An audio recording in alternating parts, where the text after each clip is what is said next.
Hola a todos, muy buenas. Mi nombre es Julio Falces, soy consultor de la empresa Cezanne HR Systems. También soy coach ejecutivo y experto en desarrollo de personas. Hoy nos hemos reunido para tratar un tema, el tema de performance estratégico, y yo a lo largo de la presentación voy a intentar haceros llegar mis ideas un poco sobre lo que es este tema y que os resulte lo más interesante posible. Como no tengo la posibilidad de interactuar, pues voy a intentar llevar un ritmo que sea lo más ameno y que todos los que vais a participar en esta transmisión, pues os resulte muy interesante lo que os voy a contar. Entonces, lo primero vamos a ver un poco qué es el tema de performance estratégico, cómo yo lo he estructurado, cómo yo lo he desarrollado. Primero vamos a hablar un poco de dónde venimos y a dónde vamos. De dónde venimos me refiero a cuál es la situación en la que nosotros nos hemos encontrado hasta ahora, que todavía hay muchas empresas que siguen manteniendo esa situación, y por otro lado, hacia dónde nos dirigimos es también empresas que en este momento se encuentran en esa situación, pero que de alguna manera nos caracteriza la dirección a la que se van dirigiendo todas las empresas en el sentido de cuáles son las condiciones, en qué contexto empresarial nos movemos y qué es lo que nos va a influir desde el punto de vista del performance. Por otro lado, vamos a hablar también de la necesidad de medir. La necesidad de medir veréis que es una de las constantes en esta presentación, porque la clave y la esencia de todo lo que voy a decir es esa necesidad de medir. Al final, la necesidad de medir nos va a dar, diríamos, el punto ese de arranque para entender un poco qué es lo que quiero decir con el performance estratégico. Aquí luego voy a hablar, que es algo ya más concreto, más específico, lo que el camino siempre se determina por la medición. Es decir, al final, el camino por el cual tenemos que transcurrir, por el cual nos vamos a dirigir para desarrollar nuestro trabajo en cualquier contexto empresarial o en el que nos vamos a desenvolver, de alguna manera nos viene determinado por la medición. Y ahí vamos a hablar un poquito también de cómo desplegamos objetivos, porque vamos a ir un poco más de lo general desde el punto de vista estratégico a lo específico, refiriéndonos a los objetivos.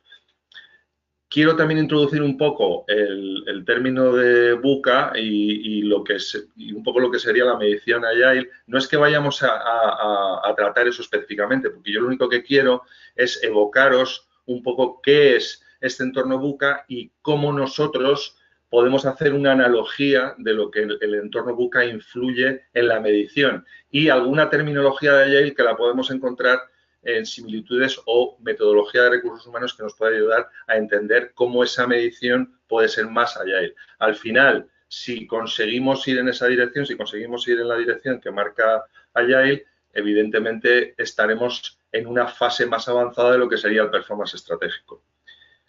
Voy a tener también el interés de daros un toque sobre lo que yo llamo ser más humanos en tiempos de las máquinas, es decir, que aunque nos parezca que toda esta digitalización, esta tecnologización, etcétera, nos está deshumanizando, desde mi punto de vista, la mejor forma de evitar esto es humanizándonos más. Entonces, nosotros vamos a procurar en estos entornos que parece que cada vez facilitan menos el contacto personal, puede ser un contacto, a lo mejor tenemos más posibilidades de hacer contacto personal virtual, pero diríamos que el contacto personal directo es más difícil y además el entorno en el cual, por ejemplo, si hablamos de VUCA, estamos hablando de un entorno complejo, un entorno ambiguo, un entorno incierto y estamos hablando de variabilidad, eso empuja a que las empresas adopten un ritmo muy rápido y eso de alguna manera parece que va contra la propia naturaleza nuestra, que no nos empuja a hacer las cosas de ese modo, sino que nos lleva un poco a ser más tranquilos o a tratar las cosas con más cuidado.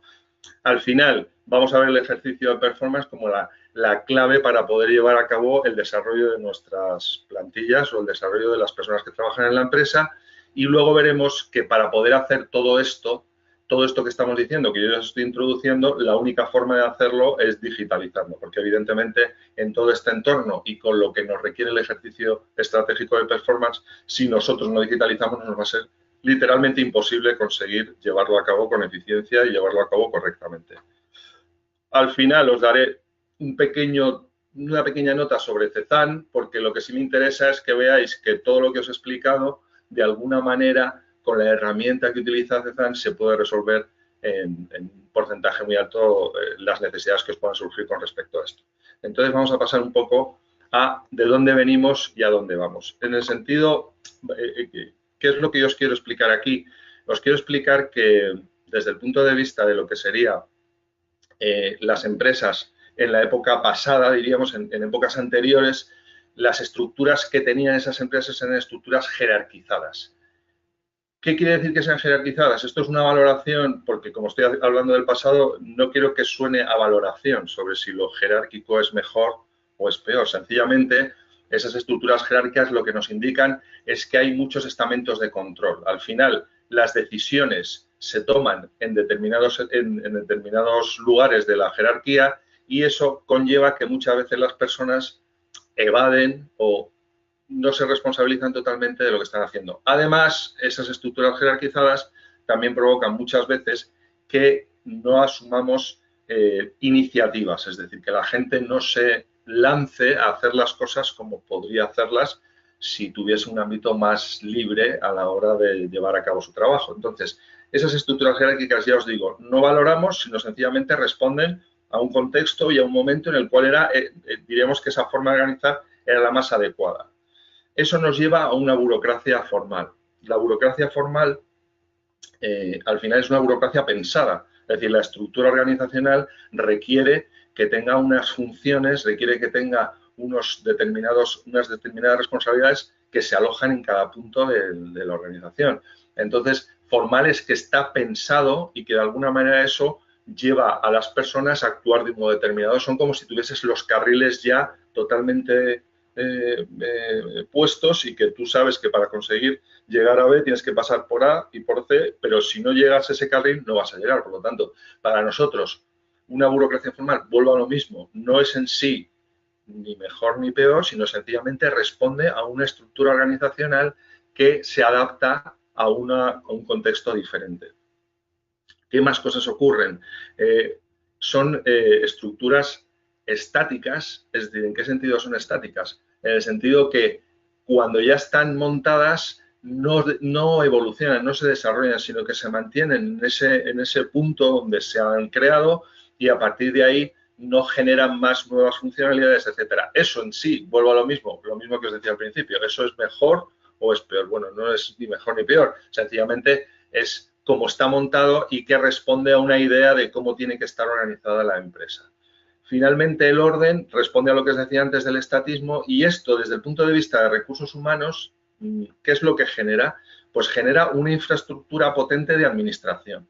Es decir, cuando estamos en una organización clásica, la estructura de administración es lo que pesa más en recursos humanos. Y a mí, particularmente, que llevo muchos años trabajando en recursos humanos, me ha ocurrido infinidad de veces que cuando tenía que responder ante un responsable mío o ante un CEO o ante un director general, siempre me hacía mucho hincapié en que lo importante era que se pagaran las nóminas, que se hablase con los sindicatos, etc. Y eso efectivamente es importantísimo porque no deja de ser esa infraestructura que digo yo del departamento de personal o el departamento de personas, pero no debe ser lo único. Si aquí estamos hablando de performance estratégico, quiere decir que la función de recursos humanos también de alguna manera es estratégica. Con lo cual, si lo único a lo que nos dedicamos es a llevar a cabo la parte administrativa, toda esa parte estratégica, que en cualquier caso, yo no sé si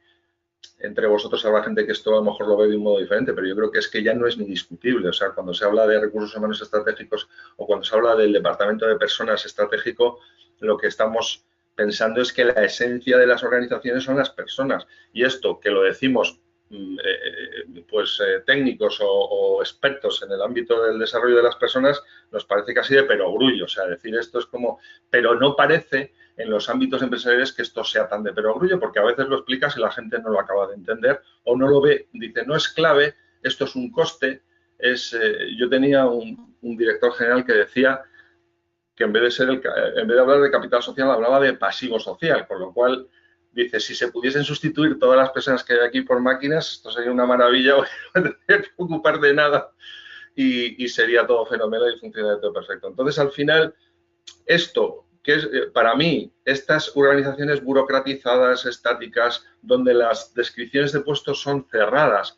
Descripciones de puestos cerradas quiere decir que cada persona sabe claramente qué es lo que tiene que hacer y eso en sí mismo también puede ser positivo, tener muy claro qué es lo que tengo que hacer. Claro, eso es fenomenal, pero en el entorno en el que nos movemos ahora se requiere que los las fronteras, los límites estén un poco más difuminados, de manera que a veces te tienes que responsabilizar de tuyo y de otras cosas que no están tan claras que son tu responsabilidad.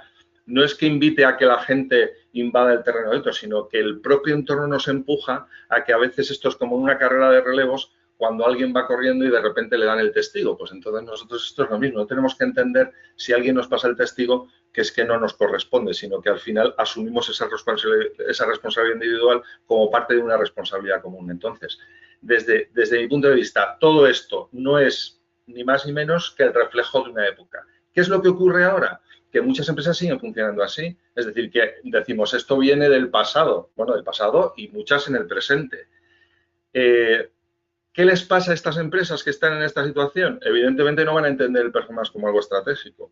Y van a sufrir muchísimas tensiones porque el contexto en el que nos estamos desenvolviendo, en el que nos estamos desarrollando, no nos permite tener estas estructuras. Al final, una economía que crece de un modo estable, de un modo gradual, es todo lo contrario a lo que pasa ahora. Todo es convulso. Lo vemos, ahora ha pasado con el COVID, pero nos pasó hace un tiempo con la burbuja y nos pasó con Internet y nos pasa con cada 2 por 3 nos pasa algo. Entonces, como estamos con... Yo recuerdo hace años los ciclos eran mucho más largos, es decir, que había crisis también, pero las crisis eran más previsibles y además eran de como de un plazo más largo. Ahora cada vez los plazos son más cortos y los ciclos son más cortos. Entonces, en esta economía absolutamente desquiciada y en este mundo donde todo es tan inestable, evidentemente este tipo de estructuras chirrían, generan una tensión enorme en las personas que están dentro de la empresa. Entonces, lo que debemos procurar no es decir, es lo que os decía, ni mejor ni peor, sino sencillamente decir, tenemos que hacer una transición, tenemos que hacer una transformación y convertirnos en organizaciones de otro tipo, de un tipo que se parece más a lo que digo a dónde vamos, que lo vamos a ver ahora mismo. Con respecto a dónde vamos, al final las estructuras van a ser mucho más planas, es decir, al final, ¿qué es lo que estamos haciendo cuando creamos estructuras planas? Yo creo que esto se habla mucho, pero a veces lo que hay de verdad detrás de esto tampoco se dice tanto. En el fondo, las estructuras planas también son más baratas. Es decir, cuando quitamos elementos de control, estamos quitando también coste. Entonces, las empresas requieren toma de decisiones más rápida, requieren un dinamismo mayor en la responsabilidad de las personas, pero al mismo tiempo también, al eliminar esos elementos de control, están reduciendo lo que serían costes organizacionales. En grandes organizaciones a veces lo que se puede hacer es, si yo transformo mi organización en una organización donde hay mucho menos control, donde hay mucho menos jerarquía, donde el crecimiento puede ser en horizontal más que en vertical, lo que puedo también hacer es que si tengo algún excedente, lo último que debo hacer es prescindir de ese excedente. Lo que puedo hacer es reconvertir ese excedente a labores de más valor añadido. Es decir, que la primera solución es cuando estoy haciendo una transformación de este tipo, y el performance nos ayuda mucho en este sentido, porque vamos a saber cómo están las personas desde el punto de vista de sus capacidades, etcétera. En ese transcurso, en ese viaje, lo que debemos de intentar primero es todas aquellas personas que de alguna manera queden fuera, pues las vamos a reconvertir. Esto se ha hecho en muchas organizaciones, en sectores que están digitalizándose a toda velocidad y que estamos viendo el sector financiero, etcétera, que estamos viendo cómo de personal que antes tenían, como digo yo, en primera línea, pues han tenido que reconvertirlo en personal que está, bueno, pues diríamos, en otras funciones, en una función que está más atrás. Al final, se habla de organizaciones líquidas. A mí esto me hace mucha gracia. Las organizaciones líquidas me llama mucho la atención porque siempre me evoca, bueno, una organización líquida que será, pues yo, la metáfora que se me ocurre es decir, pues una organización líquida es la que cuando hace mucho frío se congela, o cuando hace mucho calor se evapora, o si tiene una temperatura media más agradable, pues a lo mejor está estable. Entonces, ¿esto qué nos está hablando? Nos está hablando de un elemento de resiliencia, ¿no? La empresa cuando hace frío, pues está congelada, quiere decir que nos adaptamos a la situación. Es decir, en el momento que hace mucho frío está ahí todo paradito. Cuando las cosas están más animadas, las cosas están fluyendo a toda velocidad y se convierten en vapor. Es decir, todo va como a invadir, o sea, es como a crecer, es expansión. Y luego, cuando está más normal, pues volvemos a parecernos un poco a lo que os contaba del pasado. Es decir, nos encontramos en una línea más, diríamos, estable, que eso es más raro, pero también puede pasar.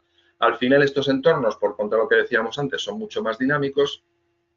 Es decir, los movimientos organizacionales son mucho más rápidos, las cosas cambian, no sé, por ejemplo, yo he estado con empresas en las cuales hablas de organigrama y ya te dicen, bueno, es que los organigramas parece que son estancos, ¿no? Parece que están como ahí parados, están congelados. Nosotros queremos algo que sea más dinámico, ni siquiera nos vale ya pintar nuestra organización con las típicas cajitas.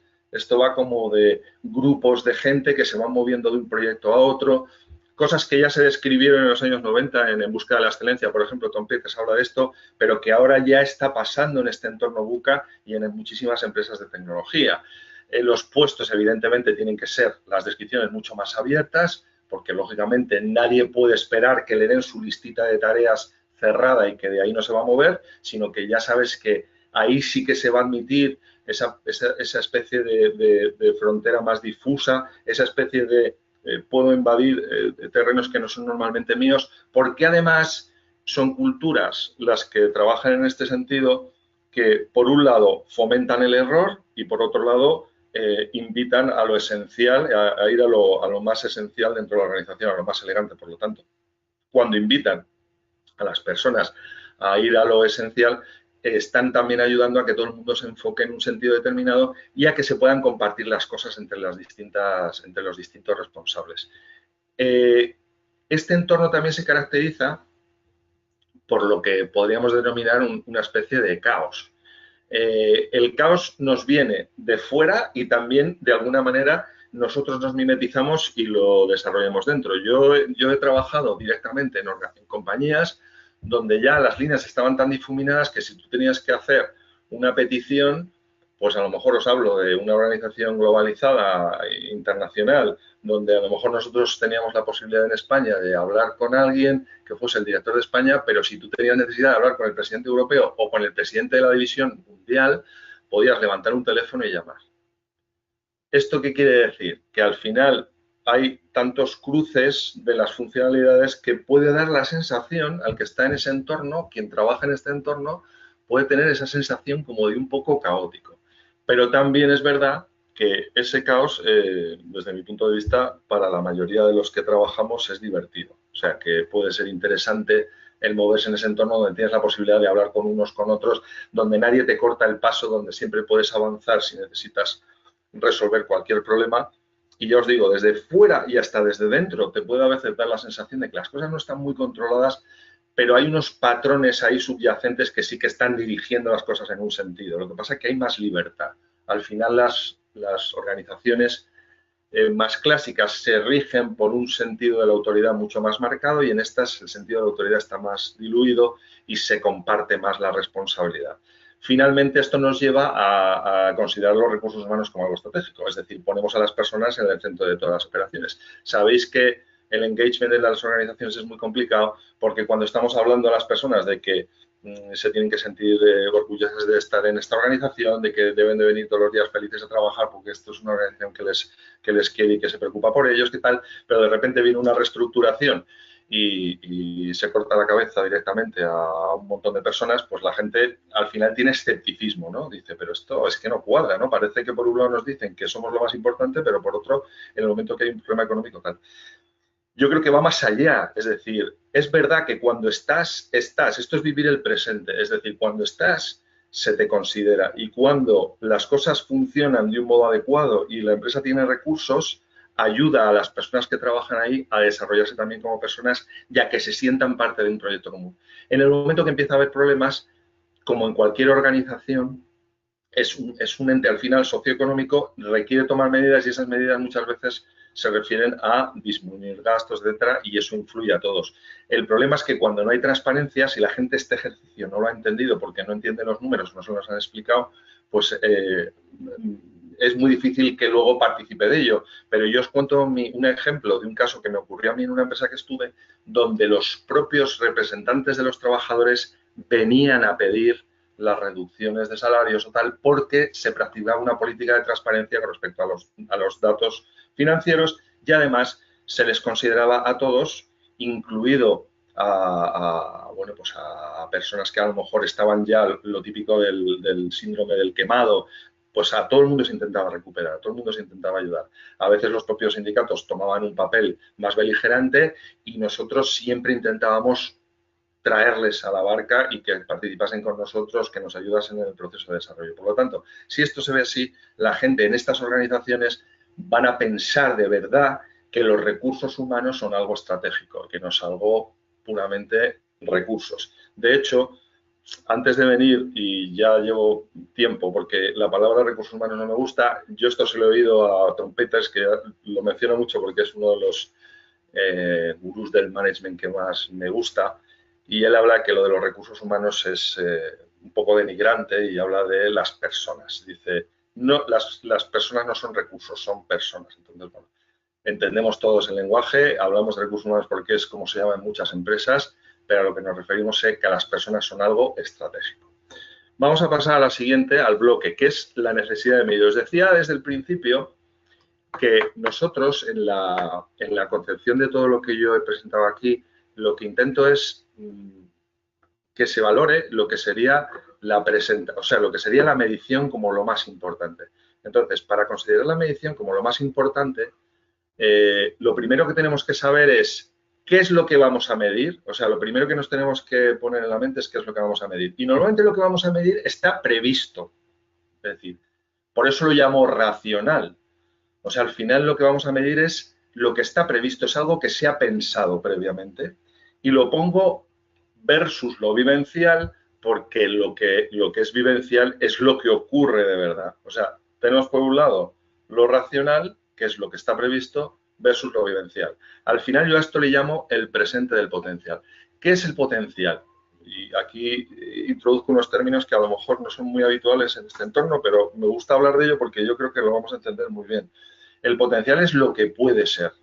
Y al final lo que puede ser se convierte en lo que es, y si nosotros con nuestra voluntad decidimos que sea así. Por lo tanto, por eso es el presente del potencial. Es decir, el potencial es lo que puede ser, lo que puede ocurrir y que solo ocurre si nosotros decidimos que ocurra. O sea, lo posible es todo y lo que ocurre es mi realidad. Y entonces mi realidad normalmente viene prefigurada porque alguien ha decidido o porque hay unas personas que han pensado que esto tiene que ser así y entonces aparece lo que yo llamo lo racional, pero luego aparece la realidad, la que nos golpea, que es lo que está ocurriendo. Entonces, cuando nosotros hacemos ese contraste, entonces surge el gap, este famoso, y en ese gap, diríamos, es donde encontramos la clave para mejorar y para avanzar.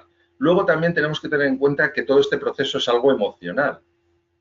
Es decir, cuando estamos hablando de objetivos o cuando estamos hablando de desarrollar las mediciones, etcétera, nosotros tenemos que pensar que las emociones también están influyendo aquí. Y fijaos, y por contra lo que se suele pensar, si a una persona la están observando constantemente, de alguna manera la están ayudando a modificar lo que hace. Si no se siente observada, probablemente llegue un momento en que piense que no importa tanto. Hay veces cuando tú a una persona no le prestas atención, diríamos, no te fijas en cómo está haciendo las cosas, puede llegar un momento que piense que es que no importa, que da igual lo que haga, que da igual si lo hace bien o no. Sin embargo, cuando tú prestas mucha atención, consigues que las personas se sientan partícipes y que de alguna manera entiendan que lo que están haciendo es importante tanto desde el punto de vista de lo que se refiere a su propio puesto como de lo que se refiere a lo que aporta al global de la organización. Por lo tanto, este factor emocional hay que tenerlo muy en cuenta cuando estamos midiendo. Y ya os digo, a mí me llama la atención cuando a veces la gente dice, pero tú propones algo que es como mucha presión, porque una medición constante genera más presión.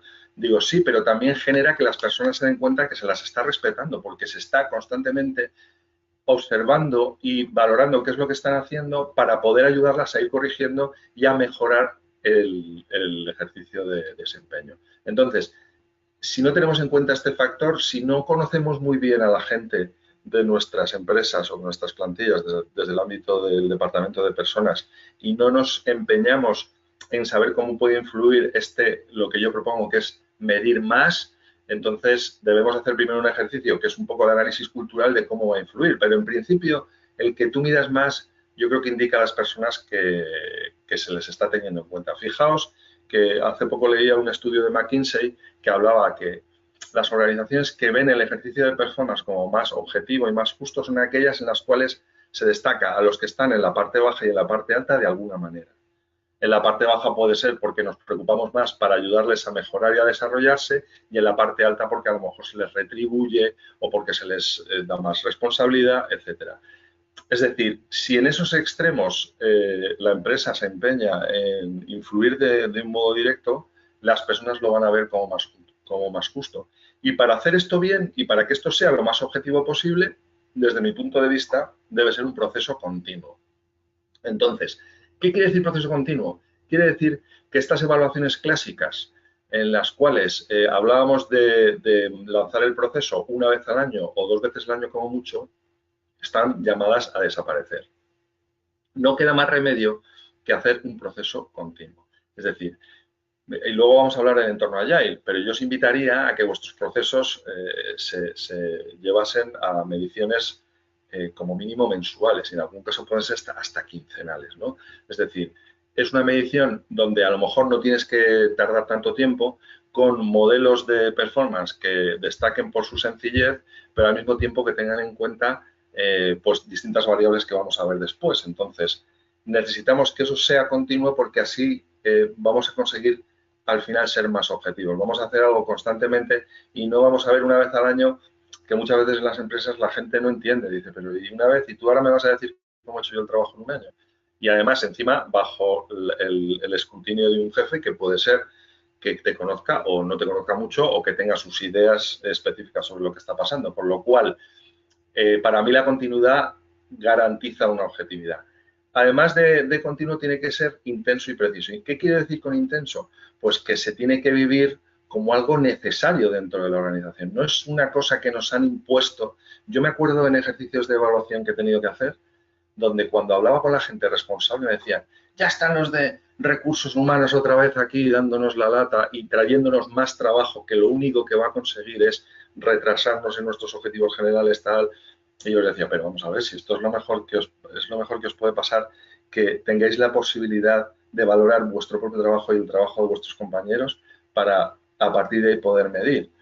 Cuando decimos los saltos de la realidad, si tú, y esto ya son analogías que se me ocurren a mí por la mecánica cuántica y tal, cuando hablan de los hilos de la realidad, si yo quiero saltar de un hilo de la realidad a otro hilo de la realidad, o mido o no lo puedo hacer, es imposible. Si no hago medición, no lo voy a hacer. Y si no hago medición constante, mucho menos. Y nadie duda que un departamento financiero pueda estar analizando ratios de cómo se comportan los números en la empresa, o un departamento comercial puede estar analizando constantemente qué es lo que está pasando desde el punto de vista de las ventas, pero un departamento de personas, si dice que necesita una herramienta para poder medir de un modo quincenal o mensual, le miran como diciendo, ¿para qué quieres eso? Si eso es una locura, tal. Pues evidentemente no.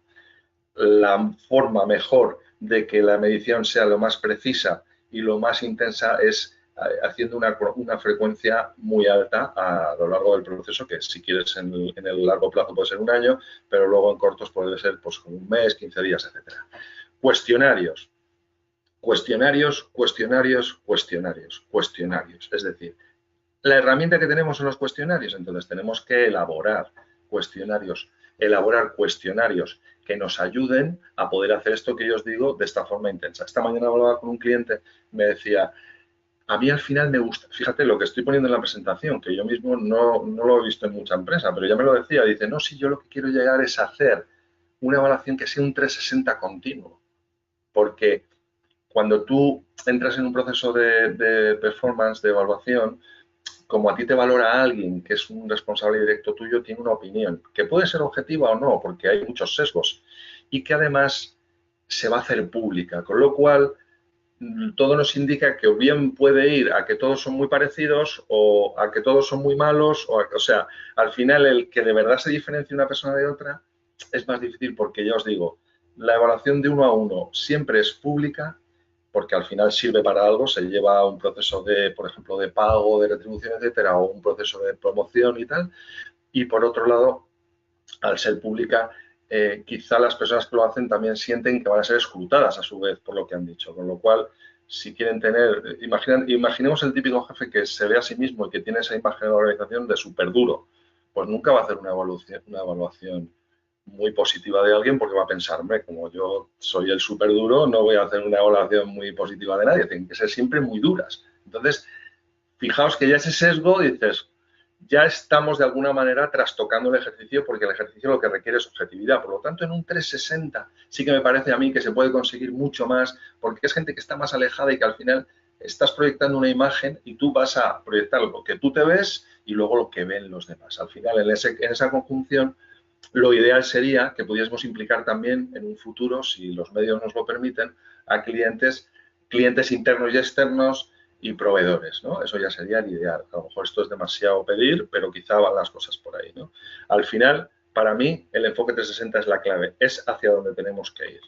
Bueno, entonces vamos al siguiente bloque donde hablo de que el camino siempre se determina por la medición y lo que quiero decir aquí es que al final, por donde nosotros discurrimos desde el punto de vista de como empleados, como empresa o tal, viene determinado por lo que hemos medido. Al final no es más que un reflejo de cómo nosotros hacemos la foto de la realidad. Esto también, fijaos que se habla, yo he hablado ya de mecánica, no soy científico, no soy físico, no, solamente que me gusta mucho el tema y entonces he leído mucho sobre mecánica cuántica, sobre física de partículas y tal, y la verdad es que me llama la atención cuando se habla lo de colapsar la realidad.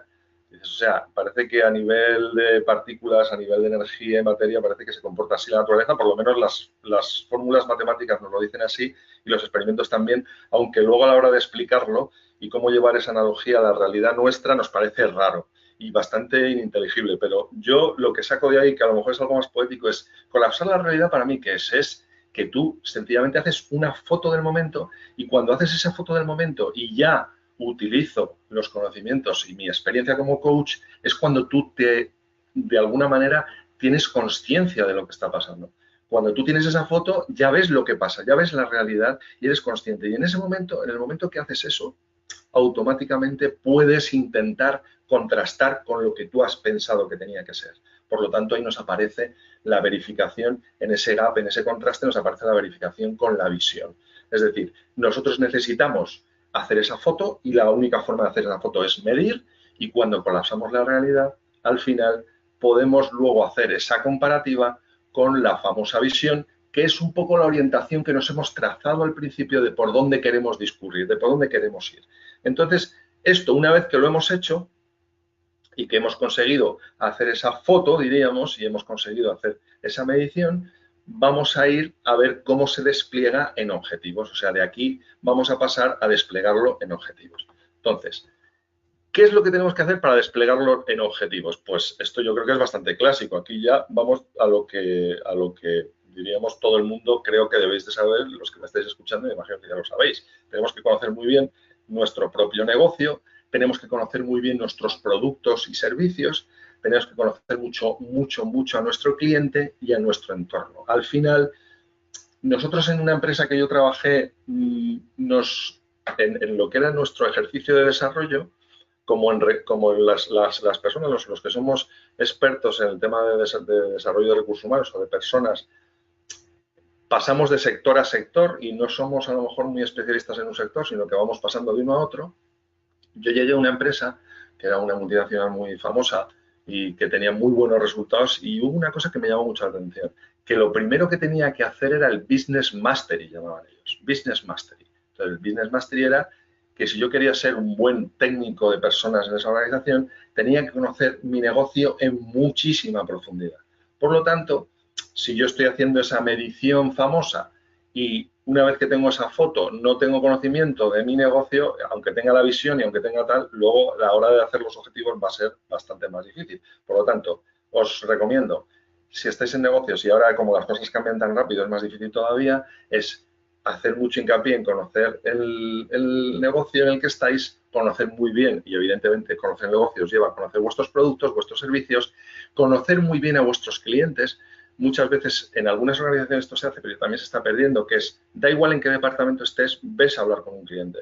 Ves un día con gente de ventas y que te presenten a clientes, que sepas qué es lo que dicen.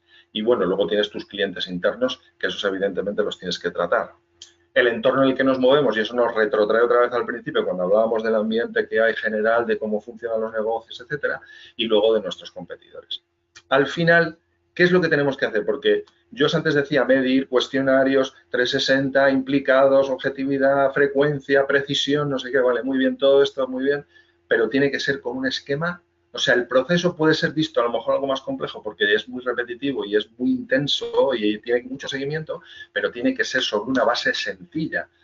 Yo he estado con compañías que tenían 25 competencias, por ejemplo, aparte de la definición de objetivos que había. Entonces, no podemos tener 25 competencias. Ahora veremos qué competencias hay que utilizar, pero yo diría que lo que tenemos que tener claro es que debemos de tener un número limitado de competencias. Siempre, si imaginamos que vamos a trabajar sobre competencias de inteligencia social, inteligencia emocional, competencias genéricas, podemos escoger de todas las que más se acerquen al ejercicio de estrategia de la organización, es decir, las que más se alineen con las necesidades de nuestra organización desde el punto de vista de gerencia y de gestión del negocio, y que eso, cuando lo tratemos, sea exactamente 2, 3, 5, a lo mejor en el global, si cogemos de varios elementos, pues sean 5 o 6, pero no más, porque los objetivos ya nos vienen dados, son los resultados esperados.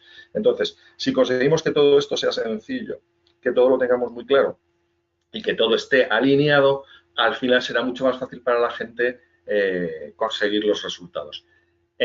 Hay una cosa que a mí me gustó mucho en todo esto, que lo he trabajado, que era el ir desde la visión a la acción, es decir, ir desde lo más general, desde lo que esperamos que se consiga, y de ahí pasando pues, a los objetivos globales más estratégicos, luego vamos a los objetivos más específicos de función, luego vamos a las responsabilidades de cada individuo y luego vamos a las tareas concretas. ¿Vale? Pues todo eso, si se hace bien toda esa cascada, diríamos, que se desarrolla desde el punto de vista de estrategia, si eso está bien hecho, está hecho de una manera sencilla y además está bien alineado, al final te sentirás mucho más conectado con el sentido de lo que la organización quiere de ti. Si no, hay muchos escritores que también hablan de la necesidad de crear sentido en las organizaciones, que muchas veces tampoco se trabaja, y por lo tanto, para estar enganchado, la alineación es fundamental.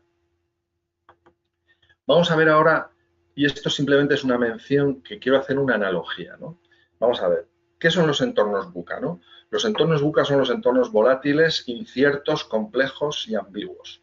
Y para esos hay una metodología que se llama Agile o Ágil, que al final es ágil, y que a mí me llama mucho la atención porque de alguna manera se adapta a la visión esa que os he estado dando antes. Es decir, al final, ¿qué es lo que ocurre? Que la incertidumbre que nos da esta volatilidad se traduce en una complejidad muy grande y esa complejidad al final nos lleva también a esta ambigüedad. Por lo tanto, para esto, ¿qué es lo que podemos hacer?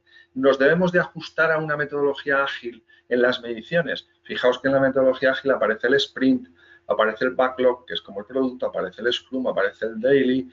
Bueno, pues todas estas cosas al final nos pueden servir como inspiración. Es decir, ¿qué nos ayuda a nosotros como técnicos del ámbito de las personas todo el tema de ágil? Pues yo creo que nos ayuda a inspirarnos en esa metodología para seguirla. Es más, esa metodología de alguna manera es la aparición de algo que se refiere mucho a toda esta descripción de organizaciones muy avanzadas que hacía, por ejemplo, Tom Peters, ¿no? Entonces, el ágil simplemente es una consecuencia de eso. Yo, aunque ahora está muy de moda, yo creo que es algo que tiene muchos años.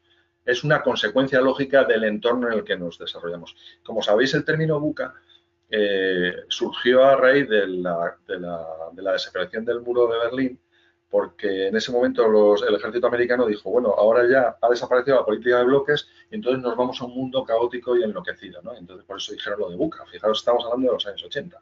Entonces, todo esto que está ahora, diríamos, tan en boga y tal, que se habla tanto de ello, simplemente es una adaptación a los entornos en los que os describía al principio de las organizaciones más avanzadas. ¿Cómo podemos nosotros, si utilizamos una analogía con las organizaciones de tipo ágil o con la terminología que utiliza ágil, intentamos buscar la analogía en temas de gestión de personas, cómo podemos trabajarlo de una manera eficiente? Utilizando mucho coaching. Porque al final, este tipo de metodologías lo que requieren es que el propio individuo sea el que intervenga en su desarrollo. O sea, que el protagonismo del individuo en su desarrollo es muy grande. Por lo tanto, nosotros, la manera de poder utilizar esta característica que tiene el ágil con respecto al desarrollo de individuos sería potenciando líderes que sepan trabajar con la metodología de coaching. Luego, yo creo que también es importante que recursos humanos aparezca un poco como un asesor, o sea, como una especie de mentor, y que además ahí sea, diríamos, el impulso para todas las capacidades de las personas dentro de la organización. Finalmente, todo esto que nos lleva a modelar, a hacer un modelado a través de todas estas actividades, de todos estos asignaciones, de cursos, etcétera, y eso es lo que consigue de alguna manera que el ejercicio, como ahora, vamos a ver ahora un poco más adelante, se encaje en la necesidad de desarrollo. Finalmente, tenemos que hacer una revisión, como decía antes, con intensidad y hay que conseguir una alineación de los objetivos porque si no nos alineamos no nos va a dar sentido a todo el ejercicio. ¿Qué más? Bueno, aquí este es un toque que a mí, y esto yo creo que a lo mejor os está preocupando a todos, cuando estamos en un entorno donde todo está tan acelerado, donde todo va tan rápido, donde la gente, diríamos, a veces no encuentra un momento donde se pueda parar a reflexionar, donde la digitalización de alguna manera nos hace perder el enfoque, porque todo está pensado para captar nuestra atención, pero con muchas cosas simultáneamente, con lo cual estamos en multitarea, estamos en tecnoestrés, estamos en todo este tipo de cosas. Entonces, al final, ¿qué es lo que podemos hacer para que eso no nos influya tanto desde el punto de vista organizacional y desde el punto de vista de la evaluación del desempeño y del performance estratégico? Pues lo que tenemos que procurar es hacer más insistencia en ser más humanos. Os hablaba al principio de las emociones y aquí también os hablo de las emociones, pero ahora ya hablo, como os mencionaba antes, de en un ejercicio de performance tenemos que introducir la inteligencia emocional. O sea, hay que buscar qué características, porque sabéis que la inteligencia emocional se puede desplegar en distintas capacidades, pues tendríamos que buscar las que nos encajan en nuestra organización. Luego, también el ser más humanos lo que nos va a dotar es de que las funciones, de que las personas trabajen en temas que siempre tienen más valor añadido. Yo siempre digo que las máquinas, y esto lo dicen muchos expertos en esto, futurólogos, dicen, no es que las máquinas vayan a hacer desaparecer puestos, es que van a hacer desaparecer puestos, pero aparecerán otros. Pero evidentemente los puestos que aparezcan serán de mayor valor añadido.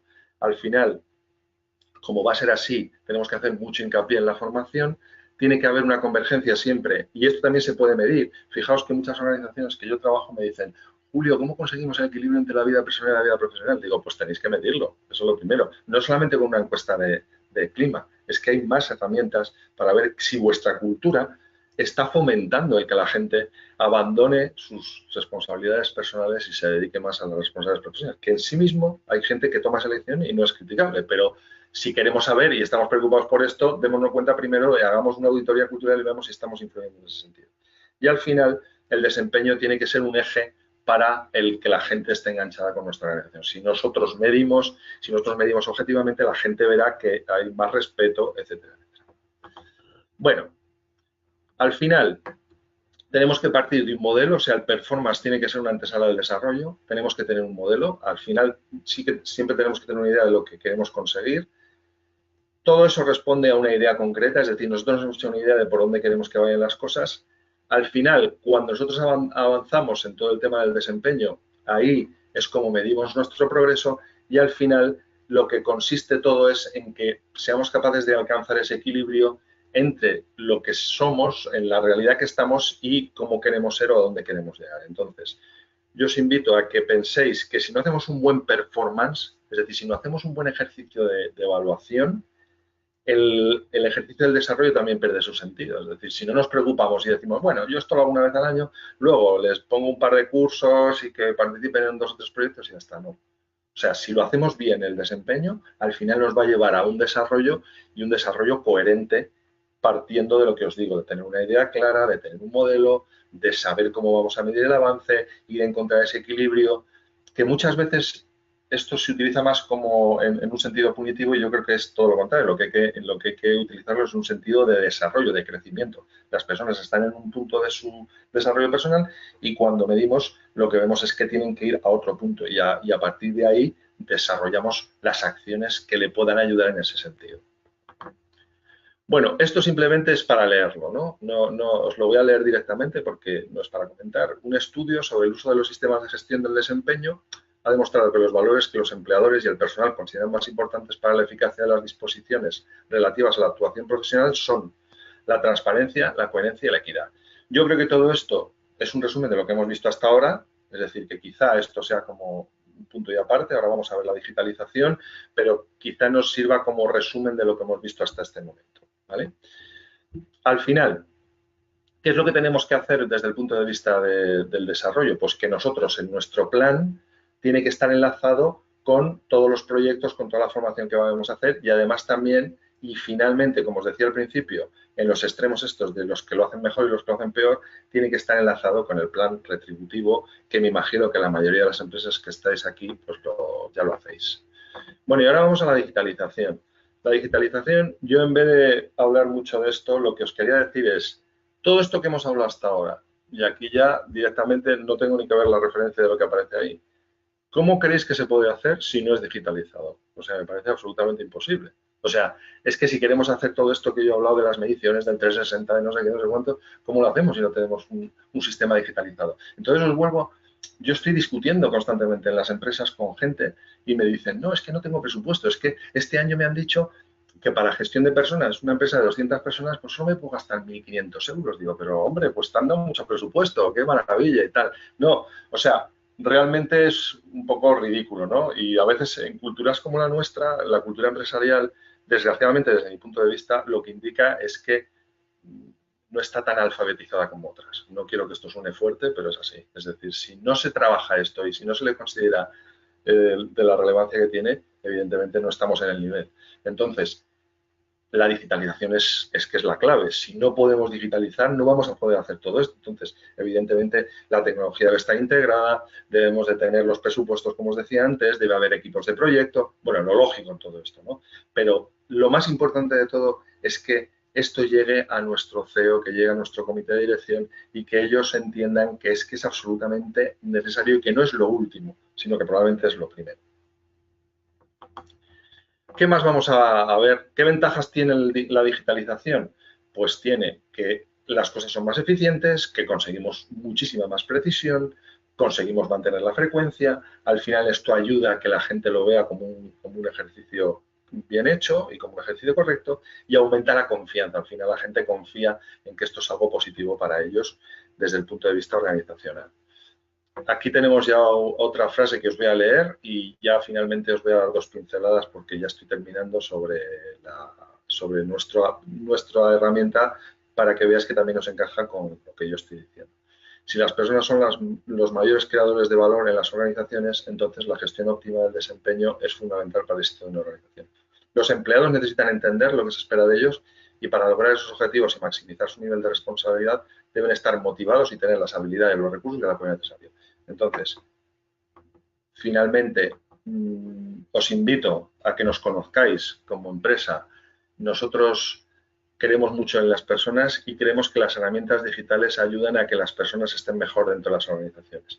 Y nuestras herramientas, no sé si, porque claro, vosotros diréis, bueno, tú eres de CESAN, entonces no vas a decir, ¿qué vas a decir? Que tu herramienta, pues evidente para mí será la mejor, ¿no? Pero sobre todo lo que más me importa es que hay muchas personas detrás que han pensado siempre en términos de personas y que lo que se intenta es ayudar a que todos estos ejercicios que nos pueden resultar así aparentemente tan complejos se lleven a cabo de la forma más sencilla y más eficiente posible. Y para eso, pues os invitamos a que conozcáis nuestras herramientas. Aquí tenemos algunas características, podemos hacer muchos formularios, todo tipo de rutas en el proceso, el flujo de proceso es muy amplio, podemos hacer 360, tenemos información siempre centralizada, podemos hacer muchísimas analíticas.